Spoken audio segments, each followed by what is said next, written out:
Okay, so this video is mental illness part 2, and I'm really excited about this video because frankly I felt really bad the last 2 videos, like harping on how, severe mental illness can be and all that stuff without actually talking about ways to get help.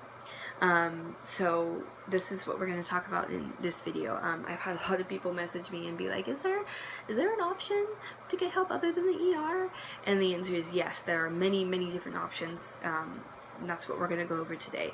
The reason I feel like I've probably emphasized the ER in my videos, and I feel bad that if I've come across as like that's the only option for getting help, but the reason I have been is because I feel very strongly that that's where I would have gone, that's the direction it would have gone, is calling 911.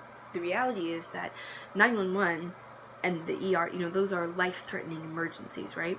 So a life-threatening emergency from a mental health point of view is, if somebody is attempting suicide or is attempting to hurt someone else. Those are life-threatening emergencies, and unfortunately, if you leave a mental illness untreated, it can get to that point. And so I think part of the reason why I've emphasized that is, to get across that you don't want it to get that bad, so you need to get help sooner than that. And so this is the video where we're going to talk about how to get help sooner, earlier on in the experience than needing to go to the emergency room. So again, like if you're experiencing a life-threatening situation, or you're watching somebody experience a life-threatening situation like a suicide attempt or attempting to hurt others, that's that warrants a 911 call because it's a life-threatening emergency. But the range of mental illness, the majority of it is not going to constitute a life-threatening situation. It can get there if left untreated, but if you get help first in all these different ways, you won't get there. So I want to go ahead and dive right in and talk about usually the first steps that most people take to getting help with a mental illness. So if you're a mother who has had a baby within a year, or just a mother who is having symptoms of depression, whether they're postpartum or not. And again, we talked about that in the last video, so if you missed last video, if you're in confusion about what the symptoms are, then go ahead and watch that one. But if you're experiencing these symptoms, and you're either postpartum or not postpartum, usually what a lot of people do, the first step is to talk to their doctor, so either their primary care physician, or if it's postpartum, your obstetrician or midwife. Usually what happens is when you call them and you're like, hey, I think I'm experiencing symptoms of depression, can I get an appointment to get some help? So you go and you'll have your appointment, and a lot of times what they should do, and what they did one of the times for me, was they give you a questionnaire to fill out, and this helps them determine how severe your depression and anxiety is. And it's questions that are like, okay, I feel hopeless all the time, sometimes a teeny amount of time, and never. And it's questions like that. And depending on how highly you score, which means depending on how severe the depression is, they'll be able to help direct you into what type of care you need. So for instance, for me, after I took the little questionnaire, this was the first thing we did when we first realized that postpartum depression was happening again. The doctor came in and he told me that I scored the highest, aka I was the most severe case of postpartum depression that their office had ever seen. So that's a wonderful record to set. But so then what he recommended was to get on medication. And I was kind of like, okay, do I really need medication? Can I, see a therapist? What do I do? Is it really just getting on medication immediately? And I remember him telling me that, well, that's the first step. because of how severe your depression and anxiety is. We want to get it under control and then seek healing. What he neglected to do was recommend me or refer me to a psychologist. He just said see a therapist. He did not put in a referral or suggest that I see a psychologist.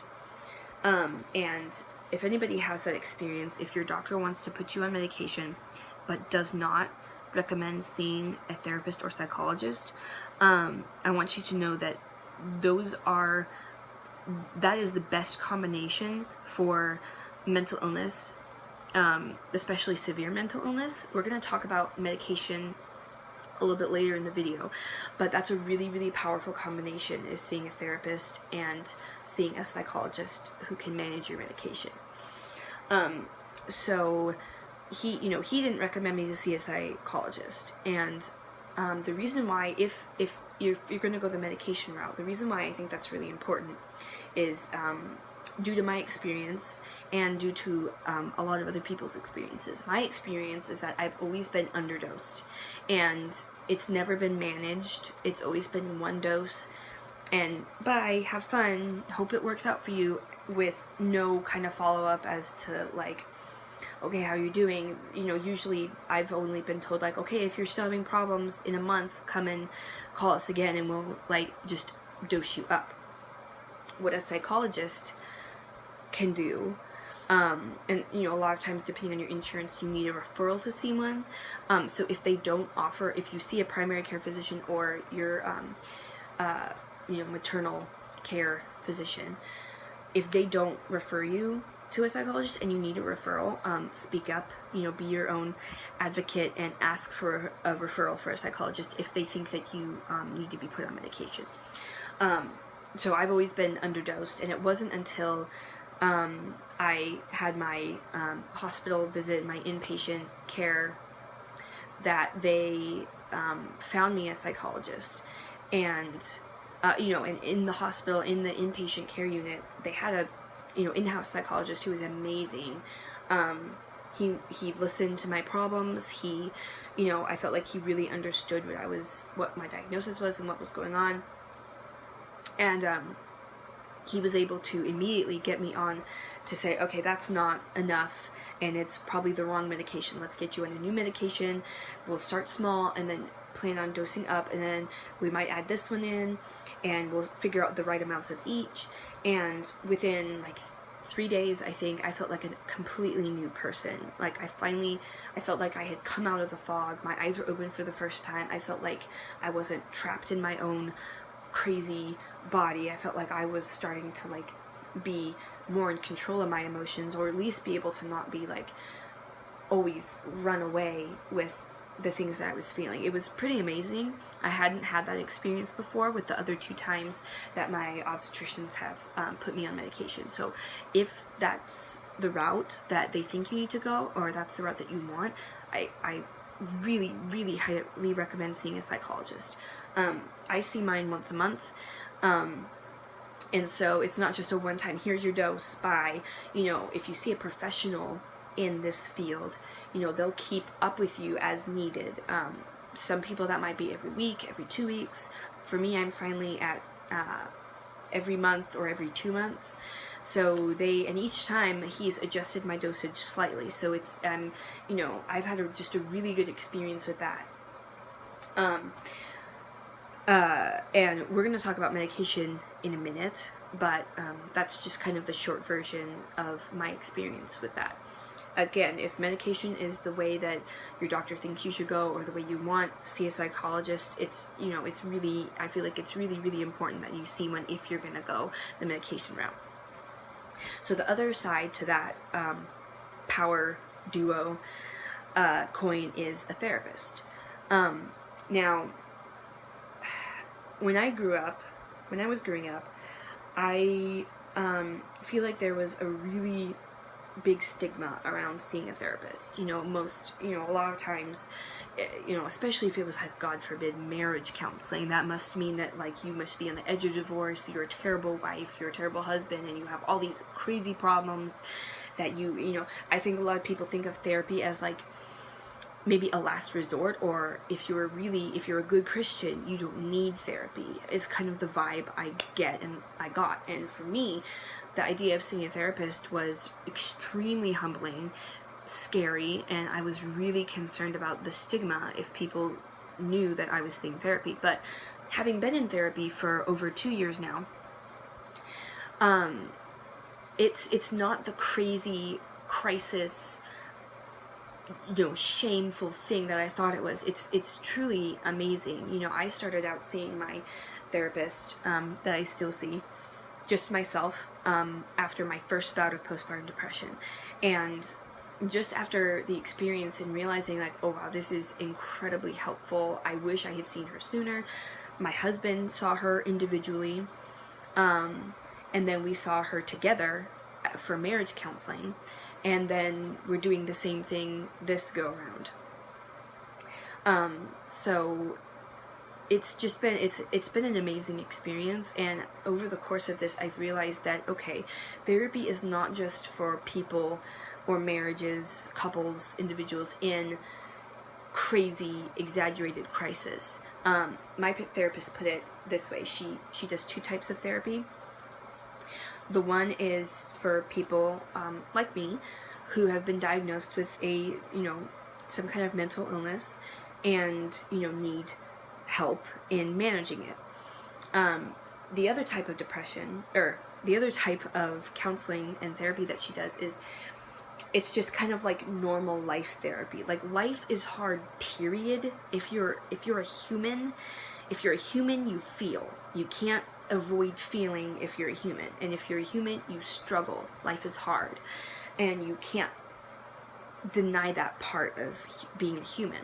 And so sometimes when life is hard, it's really, really helpful to have a unbiased third party, a professional who's trained to listen to you, who's trained to know what advice to give you based on your situation. I think unfortunately, people don't engage in the healthy practice of working through their emotions and talking through their emotions, even with their closest people, like their spouse. People don't work through their emotions. There's a lot of shame, I feel like, attached to feeling, especially negative emotions. I feel like a lot of times for women too, men or women can discount women by saying, oh, you're just emotional.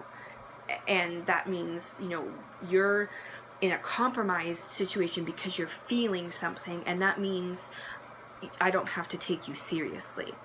And that is an extremely toxic view. The reality is that even though men experience emotions differently from women, everybody experiences emotions. And because life is hard, period, and everybody goes through hard times, you can't not experience difficult emotions.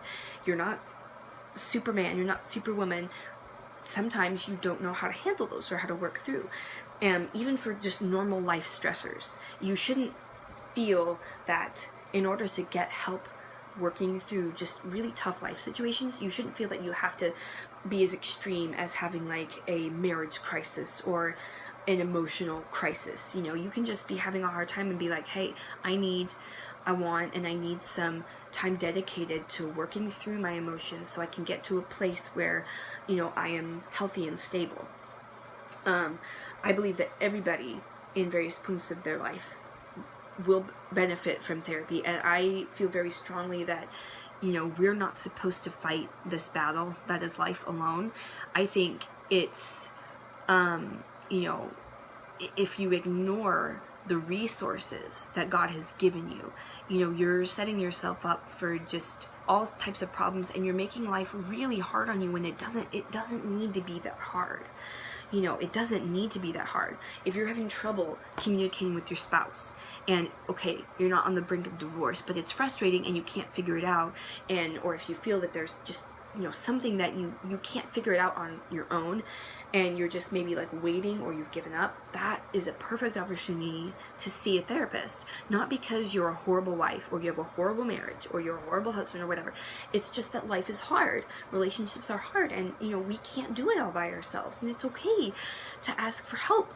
especially professional help, because, you know, sometimes friends and family, like, they're, you know, friends either don't listen very well to you, they don't acknowledge what you're going through, or they don't give you good advice, or sometimes, like I know for me, I did not feel comfortable talking about all this stuff with my family, even though my dad is a licensed biblical counselor. He's a pastor. I didn't feel comfortable talking with them about it because they were my family, and I didn't want to hurt them.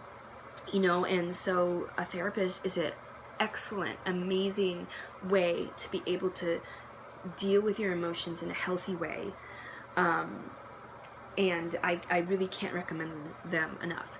So if you go to the files section on this group, a while ago, we compiled a list of healthcare professionals, like therapists, biblical counselors, other healthcare professionals.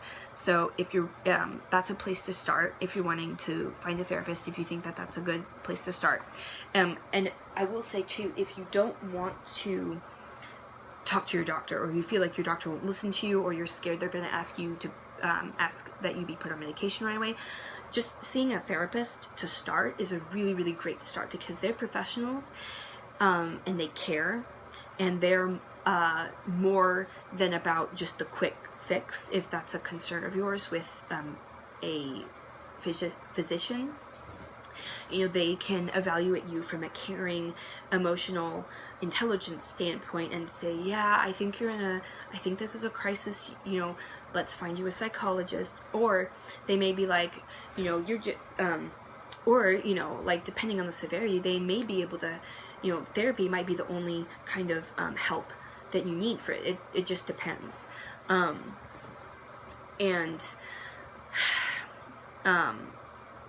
There's, in addition to the stigma that I feel like there is in Christian circles around getting therapy, seeing a counselor, there's a lot of just kind of back and forth about, well, if you're a Christian, should you see any therapist, or should you maybe talk to your pastor first? Like, maybe that's the right course. Like, maybe there's the assumption that it's maybe wrong to seek help for this outside of the church.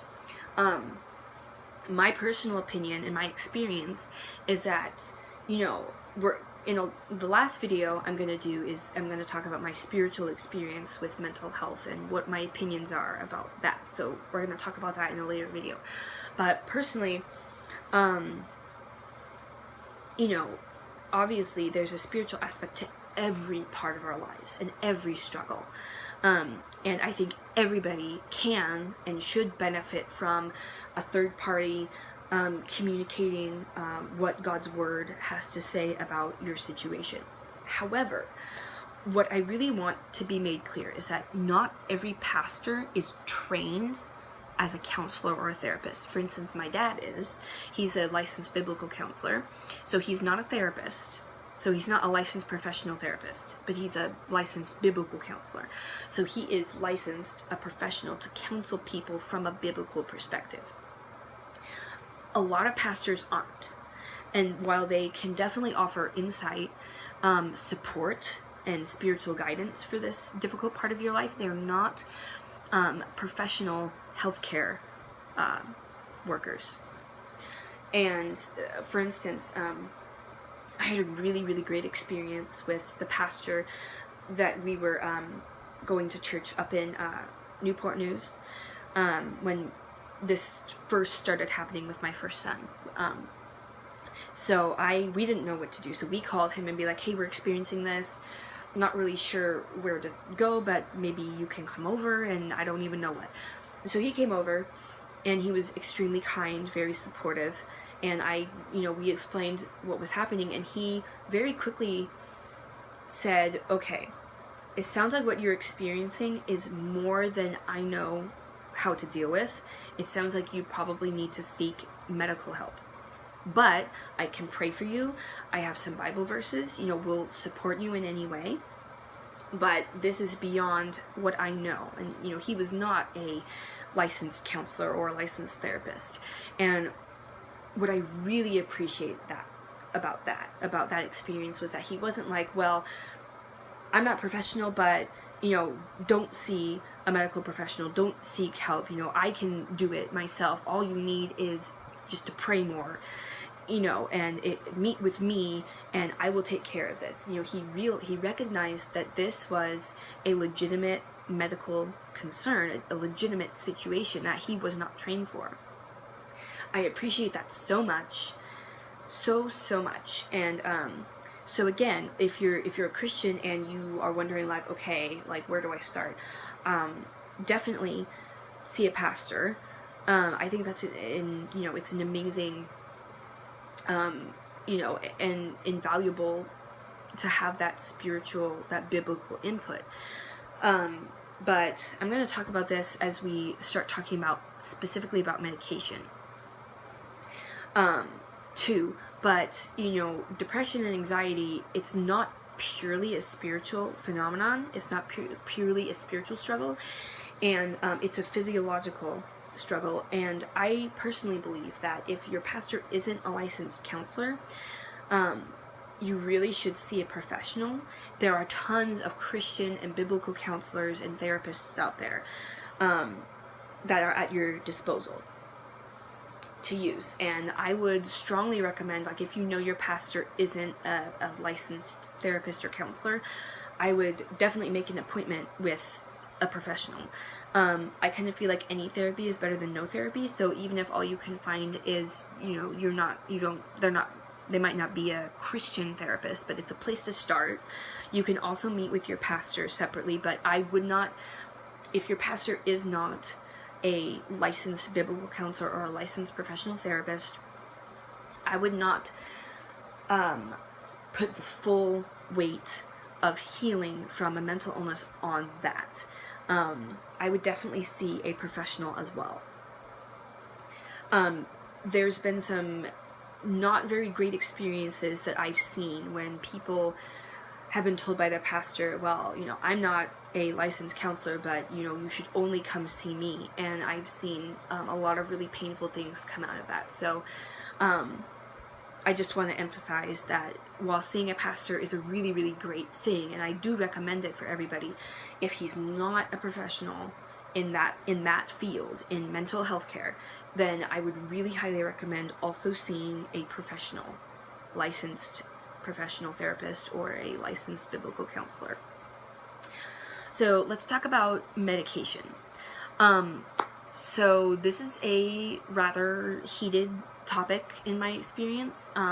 There's a lot of hurt and a lot of fear and a lot of worry about this topic. So to start off this discussion of medication, I'd like to just ask if you have any reason that you're not comfortable taking medication, if you have a mental illness, or if, you know, just kind of like thinking about if I were to have a mental illness, I would really, really love to know why, so that I can understand this side of things better. So, you know, I would really appreciate if you were to either comment why or why not you would take medication, or if you want to remain anonymous to the group, then please feel free to message me or text me. Even, you don't have to give your name. I had my number is posted in the first video. You don't even have to like tell me your name. I would really appreciate that so I can begin to understand this topic better. I understand the fear behind medication because I have known people who have been on antidepressants and have severely abused those. And I know of people who have people they were close to that abused medication. And I know people who have had a really bad experience with medication themselves. So I want to talk about it first from a biblical Christian point of view. And I've heard from a lot of people, a lot of Christians, that they feel like medication is wrong. Like, they feel that it is wrong morally. / depression and anxiety is not a mental illness condition. It's not an illness. It's a purely spiritual matter. And the answer is just simply to pray harder, or there must be some sin in your life. You know, that's probably the worst thing that you could possibly say to a depressed person, is that they're in sin for being depressed or in sin for being anxious. Again, if you're experiencing the symptoms that we talked about in the second video, you are not sinning. This is not something that is your fault. You are experiencing a mental health illness, and you need the appropriate care. Now, obviously, in every part of our lives, we need to be covering that in prayer and seeking the Lord in every area. But I want to talk about how mental illness is not just a spiritual experience. It is a deeply physiological experience. So I'm going to use the analogy, since we're all mothers, I'm going to use the analogy of your cycle. So you know how if you're undergoing a lot of stress, your body can decide, we're under too much stress, we're not going to ovulate because this is not a great time to like be trying to make a baby because you're under so much stress. That was not a decision you made not to ovulate. Your body, from the signals that your brain is receiving and sending, it reacted to your emotional, mental, spiritual stress with a very physical response. It's the same way with mental illness. It's either situational or your body naturally is this way. But, if for whatever reason, whether it's situational or otherwise, your body, if you're undergoing a mental illness, your body is not producing the right brain chemicals or, mood regulating hormones and chemicals, and it's causing you to experience depression, anxiety, any other mental illness or symptoms. It's, if it's situational depression or anxiety, your body is taking the signals, whatever you're going through, whether it's grief or just extreme stress, it's taking those, and your brain is making a physical response, not providing enough of mood regulating chemicals or hormones, or too much of one type, and that's a physical response that's happening in your brain. And for some people, if it's situational depression or anxiety, seeing a therapist, in other words, seeing a therapist and getting help and getting rest and getting, practical help, relieving that stress can be enough to get your brain working normally again. For some people, it may be a spiritual depression that simply needs, like maybe a couple meetings with a pastor or something like that. For other people with more severe depression and anxiety, or like me, a physical, natural imbalance of chemicals, you might need medication. And I believe that the right use of medication is, you're experiencing so much physical symptoms like panic,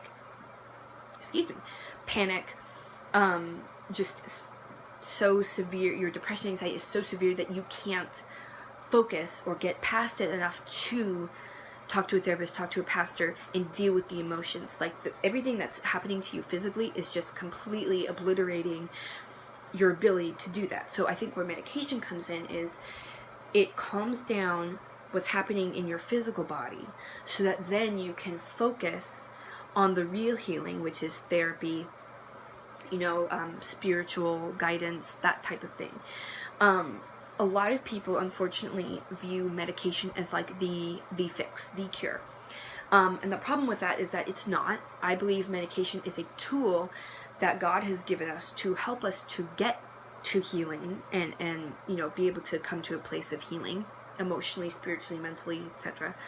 But it's not the cure. If you don't deal with the emotions you're experiencing, medication is just simply a crutch, and you're probably going to have another crisis if you aren't dealing with what's going on inside your heart, your soul, and your mind, etc.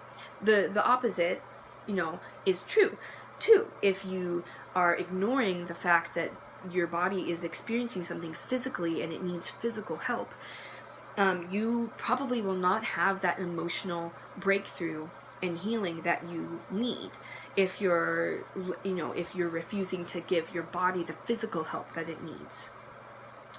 So that's where I think that's the correct use of medication. But unfortunately, you know, when I was in inpatient care, a lot of the people were repeat customers, unfortunately, and the reason why is because they were given medication, they were sent out, and it's recommended after you have inpatient care that the real healing, the real work is outpatient care, seeing a therapist, seeing a psychologist, having a support group, etc.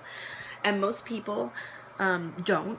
They just are on the medication. They don't seek out any actual healing. They just use the medication to treat the symptoms.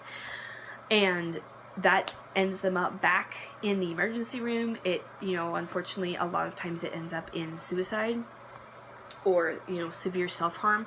I've known people to abuse medication by either overdosing or drinking it with, or taking it with alcohol, and all of those are things that, you know, medication is like any tool.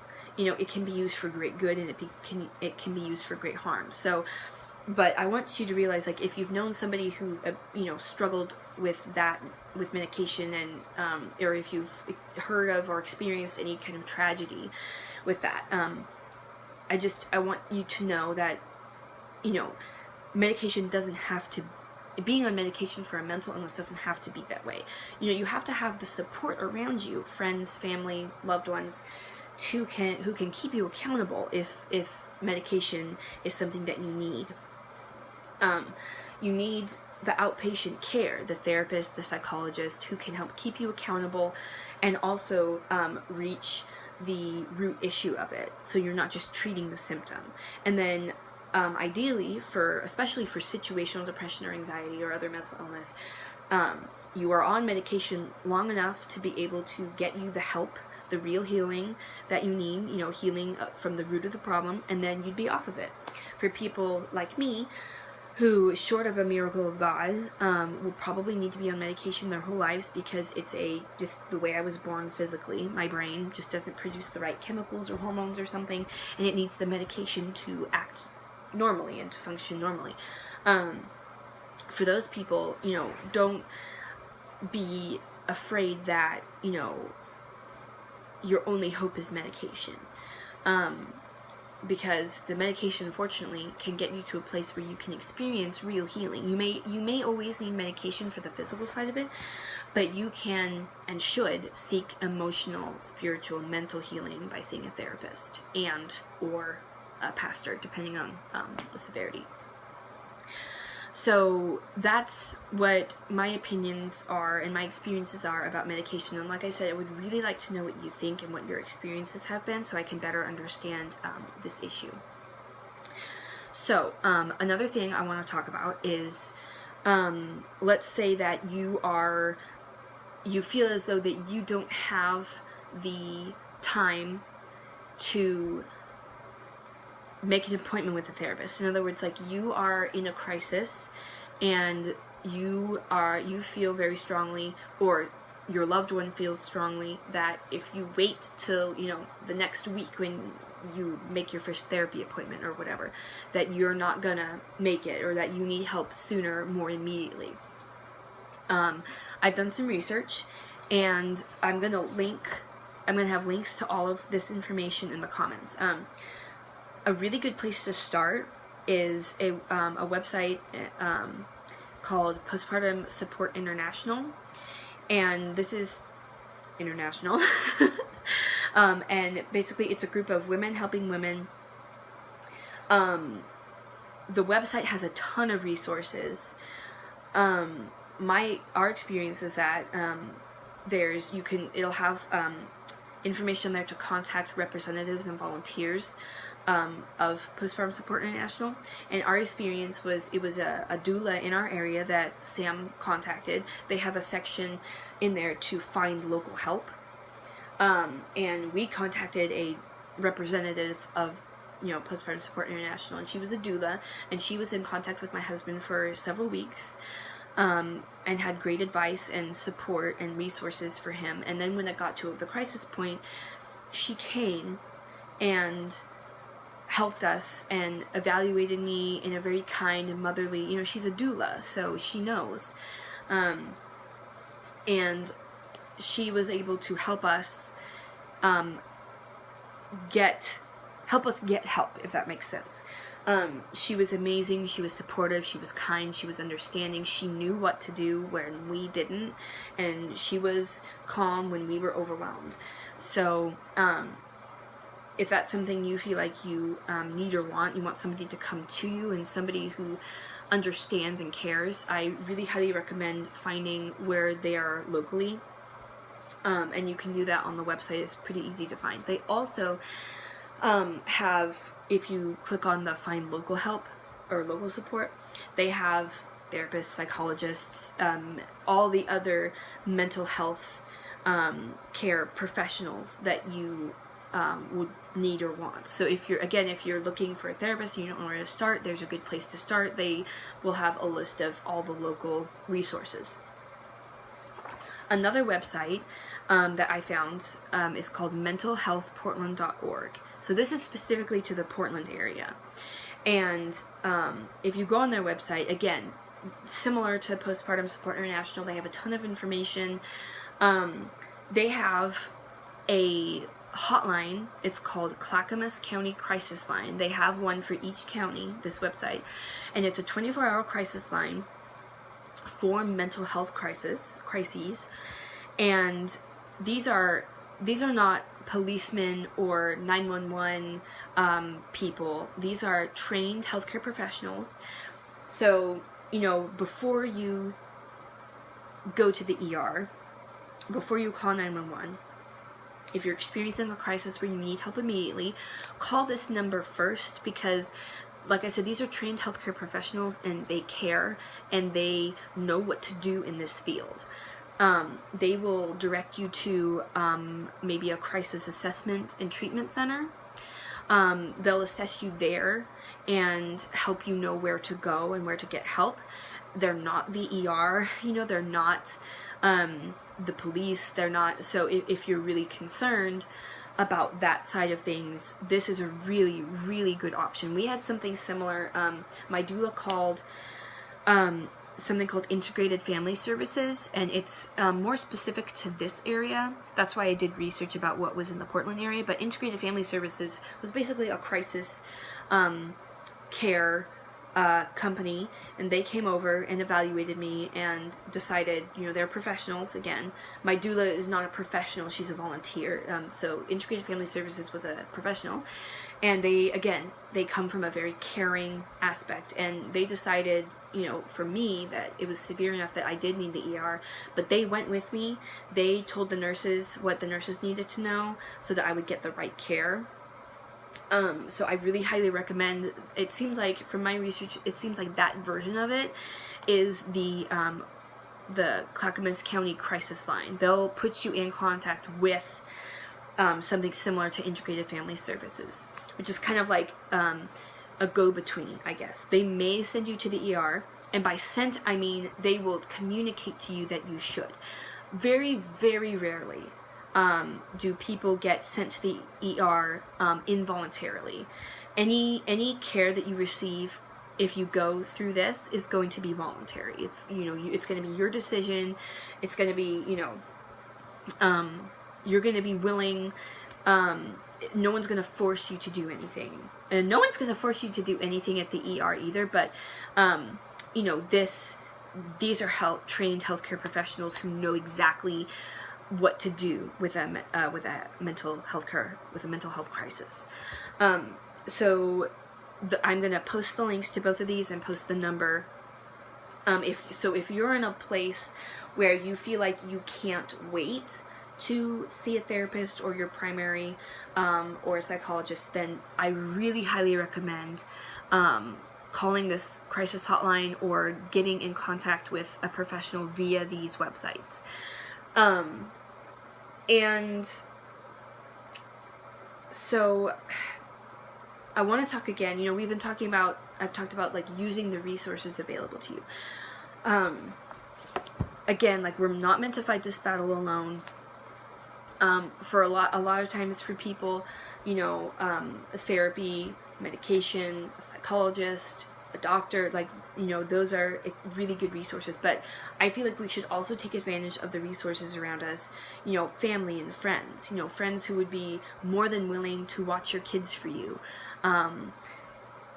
And, you know, family who is more than willing. All you have to do is ask. I feel like there's a stigma around asking for help. It's a sign of weakness, or you're worried about imposing on people.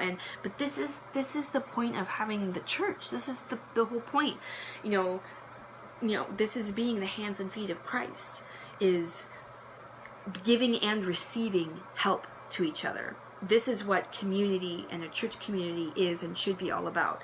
And again, this is an amazing moms group, and you know, the people that who are local are, you know, I'm sure they'll be more than willing to give you the help you need. You know, whether you need a weekly just break at the house, you drop your kids off at your friend's house for a couple hours and you get a break, or they watch your kids while you see your therapist or your doctor. You know, that type of thing. Maybe the last thing you want to do when you're dealing with this is cook meals.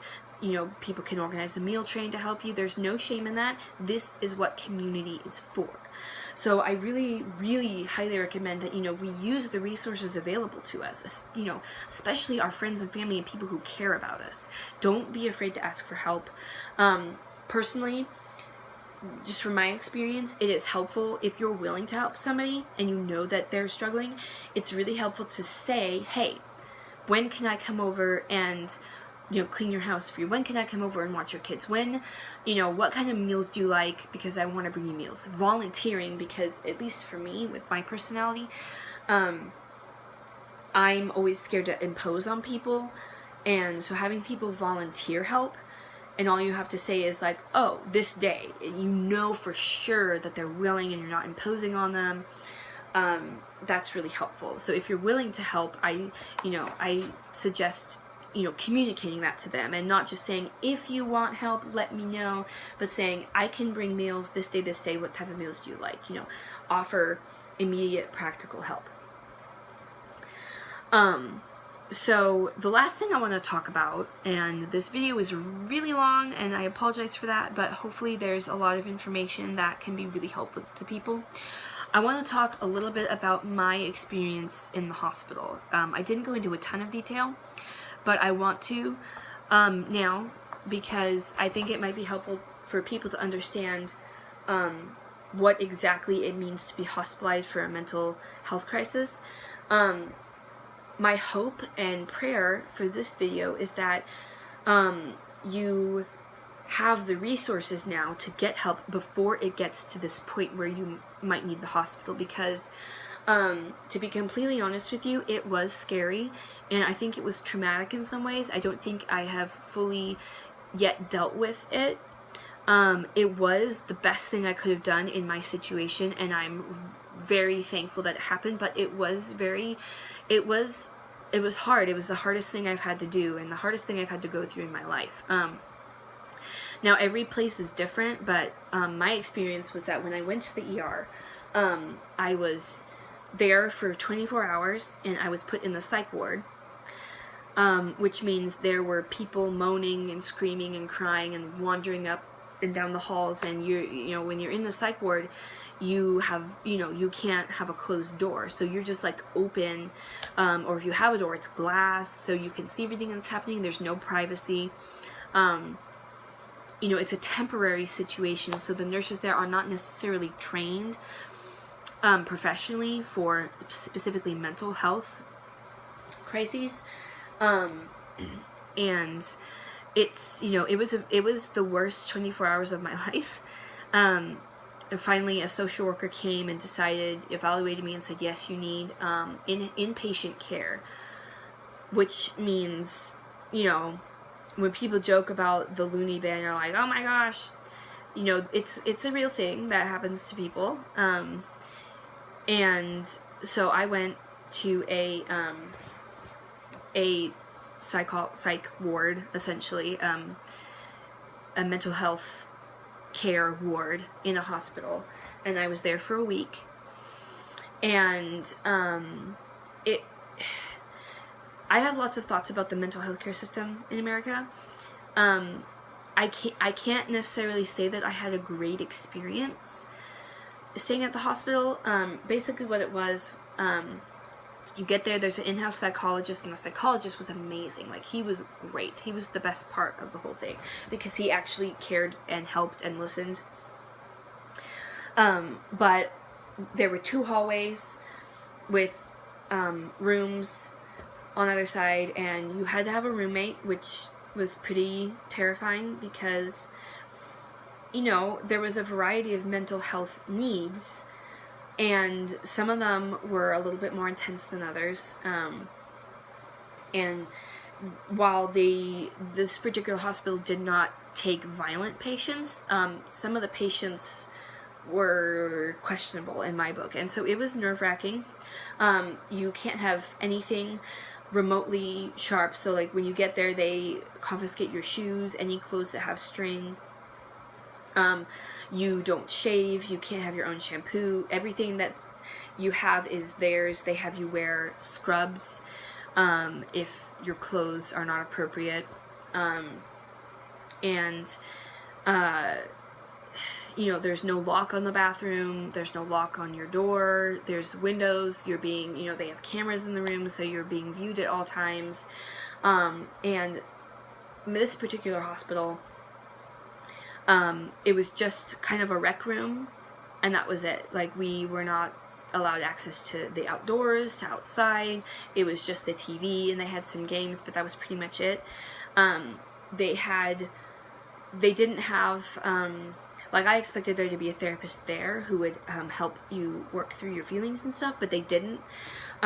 They just had somebody who, like, once a day we would have kind of like a group therapy, but it wasn't official. It wasn't, I felt like it didn't actually give me any tools to cope. Their thing was like, just wait till you get to the outside world and do outpatient care. There wasn't really a lot of help inside, other than psychologist, which the psychologist, I've discovered now, means basically a professional in mental health medication. You know, they're not there to help you work through your feelings. You know, they listen to you, obviously, and mine was extremely empathetic and was a really good listener, but they come at it from a medication standpoint. Okay, so the things that you're feeling and the things that you are experiencing, I think they need this medication. So I'm telling this so that you just kind of know what to expect if that's something that happens to you, and B, you know, if this is something that you need and that's going to happen to you, I don't want to scare you, because it was a really good experience. It removed me from my stressors that were causing me to be suicidal and homicidal, and it enabled me to get on the right dosage of medication. But it was really intimidating in every other sense of the word. It was a struggle to be around mental health patients. I'd say it was probably about 50-50 people who were like, I mean, you know, like me, who were, you know, experiencing a mental health crisis, but were not, did not have their personalities or their abilities compromised long term.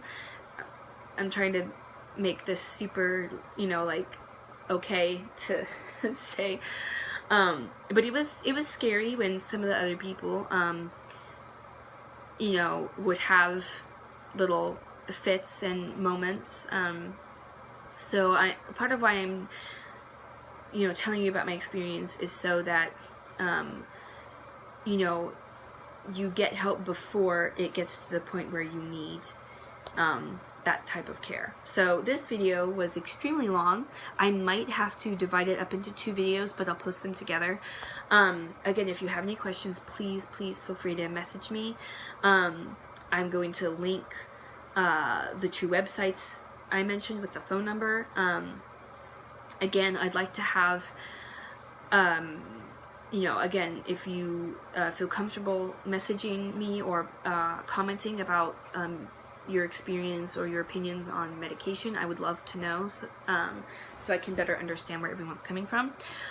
Next week's video is going to feature my husband Sam, and he's going to kind of talk about his experience as a spouse, and we're going to talk about what you can do if you're a family member or loved one of somebody who is experiencing a mental health crisis. So that's next week. So thank you so much for bearing with this very long video, but I really hope that it was helpful.